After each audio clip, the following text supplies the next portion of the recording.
എന്തകൽച്ച, നീ എന്തിനാ വിനി ഇങ്ങനെ ചോദിക്കുന്നത്? സത്യ അമ്പരന്നു. അല്ല, മുമ്പ് എപ്പോഴും അമ്മ നിന്റെ കാര്യം പറഞ്ഞപ്പോൾ പോകുവാണെന്ന് ഒരു വാക്കുപോലും വാതുറന്ന് എന്നോട് പറയാതെ പോയവളുടെ കാര്യം എനിക്ക് കേൾക്കേണ്ടെന്ന് ഏട്ടൻ പറഞ്ഞിരുന്നു. എന്താ? സത്യ വിനി പറയുന്നത് മനസ്സിലാവാതെ എടുത്തു ചോദിച്ചു. എടി പൊട്ടി, നീ എന്ന് വാരത്തു നിന്ന് പോയപ്പോൾ ഏട്ടനോട് മാത്രം യാത്ര പറഞ്ഞില്ലെന്നാണ് ഏട്ടൻ പറയുന്നത്. സത്യ ആ സംഭവം ഓർത്തെടുക്കാൻ ശ്രമിച്ചു. പക്ഷേ അവൾക്കൊന്നും ഓർമ്മിക്കാൻ കഴിഞ്ഞില്ല. പറഞ്ഞിട്ടുണ്ടാവും വിനി. ഇനി പറഞ്ഞില്ലേ? എനിക്ക് ഓർമ്മ വരുന്നില്ല. അവളുടെ മുഖം വല്ലാതെയായി. അവളത് ആത്മാർത്ഥമായി തന്നെ പറഞ്ഞതാണെന്ന് വിനിക്ക് മനസ്സിലായി. അവൾ ഒരു ദീർഘശ്വാസം എടുത്തു വിട്ടു. നീ അത് വിട്ടേക്ക്. ഇവിടുത്തെ സംസാരം അതായിരുന്നില്ലല്ലോ. നിന്റെ കാര്യത്തിൽ ഏട്ടന്റെ പോലെ ഒരു അനുഭവം തന്നെ ആയിരുന്നില്ലേ സത്യ? യഥാർത്ഥത്തിൽ നീ ഒരു പ്രണയം അനുഭവിച്ചിരുന്നോ? സത്യ പുഞ്ചിരിച്ചു. മുമ്പായിരുന്നെങ്കിൽ ഞാൻ നിന്നോട് കടുപ്പിച്ചു പറയുമായിരുന്നു എന്റെ പ്രണയം അങ്ങനെയായിരുന്നു ഇങ്ങനെയായിരുന്നു എന്നൊക്കെ. പക്ഷേ നീ സജിത ചേച്ചിയുടെ കാര്യം പറഞ്ഞതുപോലെ ഞാനും ഒരാകർഷണത്തിൽ മുങ്ങിപ്പോയിരുന്നു. നമുക്കറിയാത്ത പുതിയ കാര്യങ്ങൾ, പ്രത്യേകിച്ച് അരുതെന്നുള്ളവ, അതിനോടുള്ള താല്പര്യം കൂടി നിൽക്കുന്ന ഒരു പ്രായമായിരുന്നു അന്ന്. അതുകൊണ്ട് തന്നെ കള്ളങ്ങൾ നിരത്തിയോ ന്യായങ്ങൾ കണ്ടെത്തിയോ ഞാനും സൂരജുമായി അടുത്തിരുന്നു. അതുകൊണ്ടാണ് എനിക്ക് അയാളെ ഒന്നിന്റെ പേരിലും പൂർണ്ണമായി പഴിക്കാൻ കഴിയാത്തത്. ഞാൻ അനുവദിച്ചു നൽകിയത് കൊണ്ട് മാത്രമാണ് അയാൾ എന്നിൽ അവകാശവും സ്വാതന്ത്ര്യവും കാണിച്ചത്. അത് പ്രണയമല്ല വിനി. യഥാർത്ഥത്തിൽ ഞാൻ പ്രണയം എന്താണെന്ന് അറിഞ്ഞിട്ടില്ല. പ്രായമുള്ളിൽ നിറച്ച കാമത്തോടുള്ള കൗതുകം മാത്രമായിരുന്നു. വേഗത്തിൽ ആഗ്രഹം തോന്നി മടുപ്പിച്ച് കുറ്റബോധം നിറയ്ക്കുന്ന ഒന്ന്. നമ്മൾ ഒരാളെ ആത്മാർത്ഥമായി പ്രണയിക്കുമ്പോൾ അവിടെ ഒരിക്കലും കുറ്റബോധം ജനിക്കില്ല വിനി. എനിക്ക് പക്ഷേ സന്തോഷത്തേക്കാൾ കുറ്റബോധം തന്നെയാണ് മുന്നിട്ട് നിന്നിരുന്നത്. എന്റെ കൗതുകവും ആവേശവും വേഗത്തിൽ കെട്ടടങ്ങി മടുപ്പിൽ എത്തിച്ചേർന്നിരുന്നു. എന്നിട്ടും ഏതൊക്കെയോ കാരണങ്ങൾ കൊണ്ട് ഞാൻ അയാളോട് ഒട്ടിയിരിക്കാൻ ശ്രമിച്ചു. വിനി പുഞ്ചിരിച്ചു. അത് സത്യം. ഞങ്ങളാരും നിന്നിലൊരു പ്രണയിനിയെ കണ്ടിട്ടില്ല സത്യ. എനിക്ക് അന്നും ഇന്നും ഉറപ്പിച്ചു പറയാൻ കഴിയും, നീയും എന്റെ ഏട്ടനുമൊക്കെ ആ എടുത്തുചാട്ടത്തിന്റെ ഭാഗമാണെന്ന്. കൺമുന്നിൽ നിങ്ങൾ ഇങ്ങനെ നിൽക്കുമ്പോൾ ഒരു പ്രണയബന്ധത്തിൽ ഞാനോ വിജയോ വീഴില്ല സത്യ. അതുകൊണ്ടാണ് ഞങ്ങൾ ആഗ്രഹിക്കുന്ന കാലത്ത് മാത്രമേ വിവാഹക്കാര്യം സംസാരിക്കൂ എന്ന് അച്ഛനും അമ്മയും ഉറപ്പ് നൽകിയത്. നിന്റെ വീടും ചുറ്റുപാടും എനിക്കൊരുപാട് ഇഷ്ടമാണ് വിനി. മായമ്മയായാലും വിനോദച്ചനായാലും കാര്യങ്ങളെ കൈകാര്യം ചെയ്യുന്ന രീതി നമുക്കിഷ്ടം കൂട്ടുകയുള്ളൂ. ഒരു കുടുംബം, അവിടുത്തെ സ്നേഹം എന്നൊക്കെ പറയുമ്പോൾ മനസ്സിൽ നിറയുന്നത് നിന്റെ വീടാണ് വിനി. എന്റെ വീട് നിന്റെയും കൂടിയാണ് സത്യ. എന്റെ അച്ഛനും അമ്മയും നിന്നെയും സ്വന്തം മകളായി തന്നെയാണ് കാണുന്നത്. ഞങ്ങളെ വിളിച്ച് സംസാരിക്കുന്നത് പോലെ ഇന്നും നിന്നെയും വിളിച്ച് സംസാരിക്കാറില്ലേ? അവിടുത്തെ കുഞ്ഞി പെൺപിള്ളേര് അമ്മയ്ക്ക് ഫോൺ കൊടുക്കാഞ്ഞിട്ടാണ് അതിൽ മുടക്കം വരിക. അത് സത്യം. പിള്ളേരോട് സംസാരിച്ച് സമയം പോകുന്നതറിയില്ല. സത്യയും സമ്മതിച്ചു കൊടുത്തു. സത്യ, നിന്റെ തുളസിയമ്മയോടുള്ള കടപ്പാടിന്റെ പേരിലോ വാക്ക് നൽകിയതിന്റെ പേരിലോ നിന്റെ ഹൃദയം അംഗീകരിക്കാത്തൊരു ബന്ധത്തിന് നിന്നു കൊടുക്കരുത്. തുളസിയമ്മ നല്ല സ്ത്രീ തന്നെയാണ്. അതേപോലെ തന്നെ അവർക്കുള്ളിൽ നിന്നോടുള്ള സ്വാർത്ഥത നിന്റെ അമ്മയോടുള്ള പകയും കൂടിയാണ്. അവർക്കൊരിക്കലും ഗംഗ എന്ന നിന്റെ അമ്മയെ അംഗീകരിക്കാൻ കഴിയില്ല. പക്ഷേ നിനക്ക് നിന്റെ യഥാർത്ഥ അമ്മയെ അംഗീകരിക്കുകയും ബഹുമാനിക്കുകയും ചെയ്യണമെങ്കിൽ ഉചിതമായ നിലപാട് നീ എടുക്കണം. നിന്റെ കോഴ്സ് കഴിയുന്നതോടെ വിവാഹം നടത്തുമെന്ന് കച്ചകെട്ടിയിരിക്കുകയാണ് തുളസിയമ്മ. അതിനായി ചില ആലോചനകളും കണ്ടെത്തിയിട്ടുണ്ട്. കല്യാണം വേണമെന്ന കാര്യം നിന്റെ ചിന്തയിൽ വരുമ്പോൾ അവർക്ക് നൽകിയ വാക്ക് പാലിക്കുമെന്ന് നീ ഓർമ്മപ്പെടുത്തിയാൽ മതി. അല്ലാതെ വെറുതെ സമ്മതം മൂളരുത്. ഇവരുടെ വിചാരം കല്യാണം കഴിച്ചാൽ എല്ലാം ആയി എന്നാണ്. നമുക്കൊരു കൂട്ടു വേണമെന്ന് തോന്നുമ്പോൾ, ഒറ്റയ്ക്കായി എന്ന് തോന്നുമ്പോൾ, നമ്മുടെ മനസ്സിനോട് ചേർന്ന് പോകുന്ന ഒരാളാണെന്ന് ഉറപ്പു വന്നാൽ ധൈര്യമായിട്ട് മുന്നോട്ട് പോകാം. അപ്പോൾ മാത്രമേ നീയും സമ്മതം പറയാവൂ.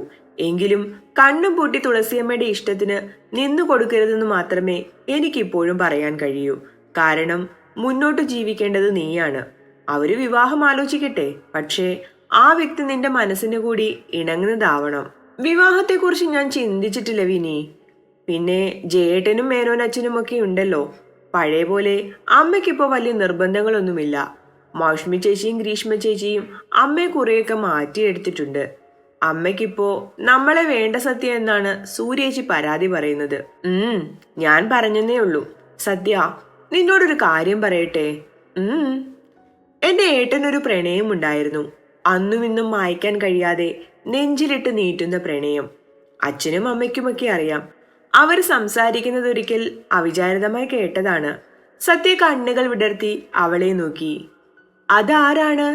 അങ്ങനെയെങ്കിൽ അവരുടെ വിവാഹം നടത്തിക്കൂടെ? മക്കൾക്ക് സന്തോഷമാവില്ലേ? ആരാണെന്നൊന്നും ഇപ്പോൾ പറയില്ല. ഒരിക്കൽ നീയും ആ പ്രണയം അറിയും. അന്ന് നിന്റെ സംശയങ്ങൾ ഏട്ടനോട് തന്നെ ചോദിച്ചോ. വിനി അർത്ഥം വെച്ച് പറഞ്ഞു. അവൾ സത്യയെ തന്റെ ഏട്ടന് സ്വന്തമായി കിട്ടണമെന്ന് ആഗ്രഹിക്കുന്നുണ്ടായിരുന്നു. പിന്നെ ബെസ്റ്റ്, നിന്റെ ഏട്ടൻ എന്നോട് മര്യാദയ്ക്ക് സംസാരിച്ച അപൂർവം ചില സന്ദർഭങ്ങൾ മാത്രമേ ഉള്ളൂ വിനി. അതെല്ലാം എന്റെ മനസ്സിന്റെ തളർച്ചയിൽ മാത്രമായിരുന്നു. അതിനുശേഷം പിശിക്ക് ഒരു ചിരി മാത്രം തരുന്ന മനുഷ്യനോട് ഞാനെന്ത് പറയാനാണ്? ആൾക്ക് എന്നോടെന്തോ ദേഷ്യമുള്ളതുപോലെ തോന്നിയിട്ടുണ്ട്. ഇന്നാലോചിക്കുമ്പോൾ അതിനർത്ഥം എനിക്ക് മനസ്സിലാക്കാനും കഴിയുന്നുണ്ട്. തന്റെ സഹോദരിമാരുടെ ഒപ്പം നടക്കുന്ന പെൺകുട്ടിക്ക് പ്രേമമുണ്ടെന്നറിയുന്ന ഒരു സഹോദരന് തോന്നുന്ന ഇഷ്ടക്കേട്. തന്റെ സഹോദരിമാരും ആ കൂട്ടുകെട്ടുകൊണ്ട് വഴിതെറ്റി പോകുമോ എന്നുള്ള പേടി. വിനി അതിന് മറുപടി പറഞ്ഞില്ല. ഒരിക്കൽ അതായിരുന്നില്ല കാര്യമെന്ന് സത്യ തിരിച്ചറിയുമെന്ന് അവൾ വിശ്വസിച്ചു. സത്യ, ഒറ്റപ്പെട്ടു പോകുന്നുവെന്ന് തോന്നുന്ന നിമിഷം ഒരു കൂട്ടിനെ കുറിച്ച് ചിന്തിക്കണം. എന്നും എല്ലാവരും ചുറ്റും കാണില്ല. നമുക്ക് വേണ്ടി ഒരാളുണ്ടാവണം. വിനി എന്ന് യാത്ര പറഞ്ഞു പിരിയും മുമ്പ് ഒരിക്കൽ കൂടി പറഞ്ഞു. സത്യ ഓർമ്മകളിൽ നിന്ന് ഉണർന്നു. അന്നവൾ പറഞ്ഞതിന്റെ അർത്ഥം ഇന്ന് മനസ്സിലാകുന്നുണ്ട്. ഈ ഒറ്റപ്പെടലിൽ ഒരു ഫോൺ വിളിയിലെങ്കിലും ഒരാളെ കൂട്ടുവേണമെന്ന് മനസ്സാഗ്രഹിക്കുന്നു. അതേസമയം ഭയവും തോന്നുന്നുണ്ട്. അങ്ങനെയൊക്കെയുള്ള ഒരാളെ കിട്ടാൻ സാധ്യതയുണ്ടോ എന്ന് ചിന്തിച്ചുകൊണ്ട് എന്റെ ദിവസങ്ങൾ എണ്ണപ്പെട്ട് കഴിഞ്ഞതുപോലെ ഒരു തോന്നലുണ്ട്. ഒരിക്കലും കേട്ടിട്ടില്ലാത്ത അമ്മയുടെ ശബ്ദം കേൾക്കുന്നത് പോലെ. അതുകൊണ്ടാണ് ഞാൻ ശംഭുവിനെ മനഃപൂർവ്വം ഒഴിവാക്കിയത്. ഞാൻ മൂലം ഇനി ആരും അപകടത്തിലാവരുത്. എനിക്കെന്തെങ്കിലും സംഭവിച്ചാലും എൻ്റെ അച്ഛനും അമ്മയ്ക്കും നീതി കിട്ടാൻ വേണ്ടിയതെല്ലാം ഞാൻ ചെയ്തു വെച്ചിട്ടുണ്ട്. ഒന്നും കാണാതെ ലൈലാമണി എന്ന സ്ത്രീയുടെ മാത്രം പിന്നാലെ ഇറങ്ങിയതല്ല ഞാൻ. ലൈലാമണി എൻ്റെ അവസാന ചോയ്സ് മാത്രമായിരുന്നു. എനിക്ക് വേണ്ടതെല്ലാം ഞാൻ അറിഞ്ഞു കഴിഞ്ഞു. ഇനിയുള്ളത് എൻ്റെ അച്ഛനും അമ്മയും ആത്മഹത്യ ചെയ്തെന്ന് പറയുന്ന ദിവസത്തെ സംഭവങ്ങൾ മാത്രമാണ് അറിയേണ്ടത്. സത്യ ചിന്തകളോടെ ഇരുന്നു. അവളുടെ ബാഗിലും ഷൂസിലും ക്ലിപ്പിലും വരെ GPS ട്രാക്കറുകൾ ഇതിനോടകം സ്ഥാനം പിടിച്ചു കഴിഞ്ഞിരുന്നു. 36 മണിക്കൂർ യാത്ര കഴിഞ്ഞ് ട്രെയിൻ ചെന്നൈ സെൻട്രൽ റെയിൽവേ സ്റ്റേഷനിലെത്തി. സത്യ, ഒപ്പമുള്ള പോലീസുകാരെ വിളിക്കുന്നത് കേട്ട് സത്യ തിരിഞ്ഞു നോക്കി. ഇതെന്റെ നമ്പറാണ്. എന്താവശ്യം വന്നാലും വിളിച്ചാൽ മതി. തനിയെ ഒരു നാട്ടിൽ വരുമ്പോഴുണ്ടാവുന്ന ബുദ്ധിമുട്ടിന് ഒരു ചെറിയ പരിഹാരം. അവർ വിശദീകരിച്ചുകൊണ്ട് അവൾക്ക് നമ്പർ കൈമാറി. സത്യ ചിരിയോടെ അത് സ്വീകരിച്ചു. അവർ തനിക്ക് പ്രൊട്ടക്ഷന് വന്നതല്ല, മറ്റേതോ ആവശ്യത്തിന് വന്നപ്പോൾ തന്നെയും ശ്രദ്ധിച്ചതാണെന്ന് അതോടെ സത്യക്ക് തോന്നിപ്പോയി. എന്നാൽ അതെല്ലാം വെറും തോന്നൽ മാത്രമായിരുന്നു. അവിടെ നിന്നും ഒരു ലോക്കൽ ട്രെയിനിന് വിരുദൂരിന് ഏകദേശം 50 കിലോമീറ്റർ അടുത്തുള്ള സ്റ്റേഷൻ ലക്ഷ്യമാക്കി സത്യ കയറി. എന്നാൽ ആ ട്രെയിനിൽ വെച്ച് അവൾ അവിചാരിതമായി ഒരാളെ കണ്ടു, സുരേഷിനെ. അവൾ അതിശയത്തിൽ നോക്കിയപ്പോൾ അവനൊരു ഫോൺ അവൾക്ക് സമീപത്തെ സീറ്റിൽ വെച്ചിട്ട് അല്പം മാറിയിരുന്നു. അത് നോക്കിയ 6600 സെറ്റ് ആയിരുന്നു. നന്നായി ഉപയോഗിച്ചതിനാൽ അതിലെ കീപാഡിൽ വരെ മങ്ങൽ വീണിട്ടുണ്ട്. അതിശയത്തോടെ അവൾ അത് കയ്യിലെടുത്തപ്പോഴേക്കും സുരേഷ് അവിടെ നിന്നും പോയിരുന്നു. ഇങ്ങനെയൊരു സാഹചര്യത്തിൽ സുരേഷ് ഒന്നും സംസാരിക്കാതെ തനിക്കരികിൽ ഒരു ഫോൺ വെച്ചിട്ട് പോകണമെങ്കിൽ അതിലെന്തെങ്കിലും കാര്യമുണ്ടാകുമെന്ന് സത്യക്ക് ഉറപ്പായി. അവൾ ആ ഫോൺ കയ്യിലെടുത്തുകൊണ്ട് പരിശോധിച്ചു. അതിലെ കോളുകൾ, മെസ്സേജുകൾ, ഒടുവിൽ ഓഡിയോ ഫയലിൽ അവളുടെ അന്വേഷണം എത്തി നിന്നു. ഊഹം പോലെ അവൾക്കായി ചിലതവിടെ കരുതി വെച്ചിരുന്നു. അതിലെ ഓഡിയോ ഫയൽ ബ്ലൂടൂത്ത് വഴി തന്റെ ഫോണിലേക്ക് അവൾ ട്രാൻസ്ഫർ ചെയ്തുകൊണ്ട് പ്ലേ ചെയ്യാൻ തുടങ്ങിയപ്പോൾ ആ ഫോണിലേക്ക് ഒരു കോൾ വന്നു. സംശയത്തോടെ അവൾ അത് അറ്റൻഡ് ചെയ്യുമ്പോൾ മറുഭാഗത്ത് സുരേഷ് തന്നെ ആവുമെന്ന് ഊഹമുണ്ടായിരുന്നു. മോളെ, ഞാനാണ് സുരേഷ്. മോൾക്ക് കാര്യങ്ങൾ ഏകദേശം മനസ്സിലായല്ലോ. ഈ ട്രെയിൻ ഏതാണ്ട് 1.5 മണിക്കൂർ കൊണ്ടാണ് വിരുദൂരിനടുത്തുള്ള സ്റ്റേഷനിലെത്തുക. മോള് ഇവിടെ നിന്നും 3ാമത്തെ സ്റ്റോപ്പിൽ ഇറങ്ങണം. അവൾ സംശയത്തോടെ ഇരുന്നപ്പോഴേക്കും മറുവശത്ത് ഫോൺ കട്ടായിരുന്നു. വലിയ ആൾതാമസമൊന്നുമില്ലെന്ന് തോന്നിക്കുന്ന വിജനമായ ഒരു സ്റ്റേഷനിൽ ട്രെയിൻ നിന്നു. പ്ലാറ്റ്ഫോമിൽ സുരേഷിനെ കണ്ട് സംശയം മാറ്റിവെച്ചുകൊണ്ട് അവൾ പിന്നാലെ നടന്നു. അവളോടൊന്നും മിണ്ടാതെ റെയിൽവേ പാളം കടന്ന് സുരേഷ് മുന്നോട്ട് നടന്നു. പിന്നാലെ സത്യയും. ഉണങ്ങിയ പൊന്തക്കാടുകൾ നിറഞ്ഞ നടവഴിയിലൂടെ അല്പം മുന്നോട്ട് നടന്നപ്പോൾ അവർ എത്തി നിന്നത് ഒരു ഓലമേഞ്ഞ ചായപീടികയിലേക്കാണ്. ഇരിക്കെ, സംശയത്തോടെ നിന്നവളെ നോക്കി അവിടെ ഇട്ടിരുന്ന പഴകിയ ബെഞ്ച് ചൂണ്ടി സുരേഷ് പറഞ്ഞു. മോള് മണിയമ്മയുടെ അടുത്തേക്ക് പോകും മുമ്പ് അതിൽ പറഞ്ഞിരിക്കുന്ന മുഴുവൻ കാര്യങ്ങളും കേൾക്കണം. അതുവരെ മോൾക്ക് സുരക്ഷിതമായി കഴിയാനുള്ള ഒരിടത്ത് ഞാൻ എത്തിക്കാം. എനിക്കൊന്നും മനസ്സിലായില്ല, സത്യ സംശയത്തോടെ പറഞ്ഞു. അമ്മ മോളെ ഇവിടേക്ക് വിളിച്ചത് സ്വന്തം താല്പര്യത്തിലല്ല. മോളെ നമ്മെ കണ്ടതും സംസാരിച്ചതും വേറെ ചിലർ അറിഞ്ഞിട്ടുണ്ട്. അത് മനസ്സിലായപ്പോൾ അവര് ചോദിക്കാതെ തന്നെ അമ്മ കാര്യങ്ങൾ അവരെ അറിയിച്ചിരുന്നു.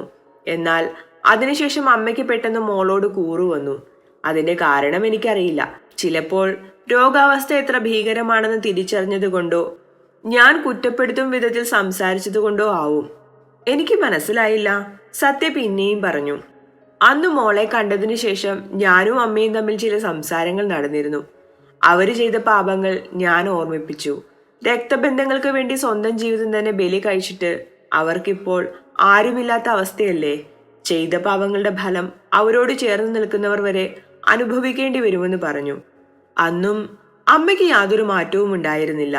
അത്രയും പ്രായമുള്ളൊരു സ്ത്രീയെ ഞാൻ എന്തു പറഞ്ഞാണ് തിരുത്തുക? അമ്മയുടെ സ്ഥാനത്താണ് കാണുന്നത്. ആ ബഹുമാനം എന്നും നൽകുകയും ചെയ്യും. അയാൾ ദീർഘനിശ്വാസം അയച്ചു വിട്ടു. അവര് പറഞ്ഞിട്ടാണ് അമ്മ മോളോട് ഇവിടേക്ക് വരാൻ പറഞ്ഞത്. മോൾക്ക് അറിയാനുള്ളതൊക്കെ ഈ ഫോണിലുണ്ട്. ഇതുമായി മോള് തിരിച്ചു പോകണം. ആ വീടിന് ചുറ്റും മോളുടെ വരവും പ്രതീക്ഷിച്ച് ചിലരുണ്ട്. എനിക്ക് അവരെയാണ് ചേട്ടാ അറിയേണ്ടത്. ഇപ്പോഴും പകയുമായി അവരെന്നെ കാത്തിരിക്കുന്നുവെങ്കിൽ അതാരാണെന്ന് ഞാനും അറിയണ്ടേ? സത്യ പുഞ്ചിരിയോടെ പറഞ്ഞു. തുടരും.